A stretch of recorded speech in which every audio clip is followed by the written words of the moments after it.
एक समय की बात है, एक गांव में 4 पंडित रहते थे। चारों बचपन से ही दोस्त थे। किताबें पढ़ के उन्होंने खूब ज्ञान प्राप्त भी कर लिया था।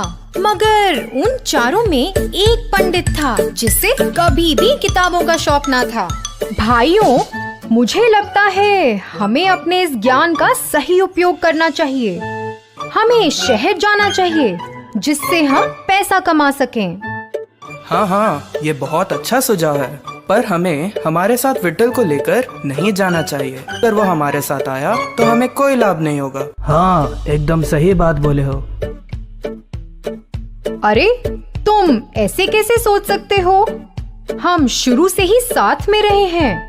एक थोड़ा हिस्सा तो हम उसे दे ही सकते हैं। हाँ, ठीक है।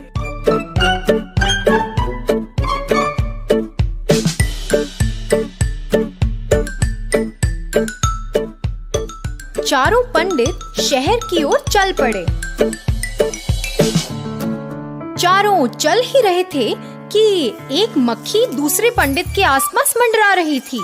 पंडित उससे बहुत तंग हो रहा था। हटाने पर भी वो कहीं नहीं गई। उसे मारने के लिए पंडित मक्खी के पीछे भागा। अरे, तुम उसके पीछे क्यों भाग रहे हो? हम वैसे भी इतना बोझ उठाकर चल ही रहे हैं। क्यों ना मैं इस मक्खी को एक गधे में बदल दूं?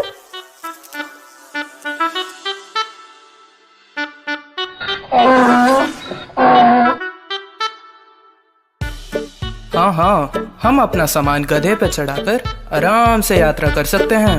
एक गधा इतना बोझ नहीं उठा पाएगा, तो आप अपना सामान मुझे दे सकते हो। अगर तुम इतना बोझ उठाओगे तो सब लोग हमारे बारे में क्या सोचेंगे? नहीं, ये सही बात नहीं है। तुम्हें हमारे साथ लाने का हमारा सुझाव था, तो जैसा हम बोलेंगे तुम्हें मानना पड़ेगा। इस गधे को मैं एक बलवान जानवर में तब्दील कर दूंगा, एक बाघ में। क्या एक बाघ में तब्दील करोगे? नहीं, ये सही नहीं है। एक बाघ तो हमारे लिए एक बहुत बड़ी मुसीबत बन जाएगा।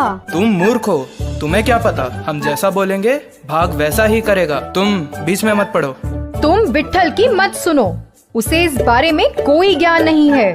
हाँ, हमने वैसे भी बहुत समय बर्बाद कर लिया है। अगर एक बाघ हमारे साथ हमारा बोझ उठाकर चलेगा तो सब लोग हमारी वाहवाही तो करेंगे। इसी दौरान उन तीनों पंडितों ने उस गधे को एक बाघ में बदल दिया और तभी विट्ठल तो झट से पेड़ पर चढ़कर बैठ गया। जो गधे से बाघ में तब्दील हुआ वो तो एक खूंखार जंगली जानवर था और फिर उसने तीनों पंडितों पर हमला बोल दिया।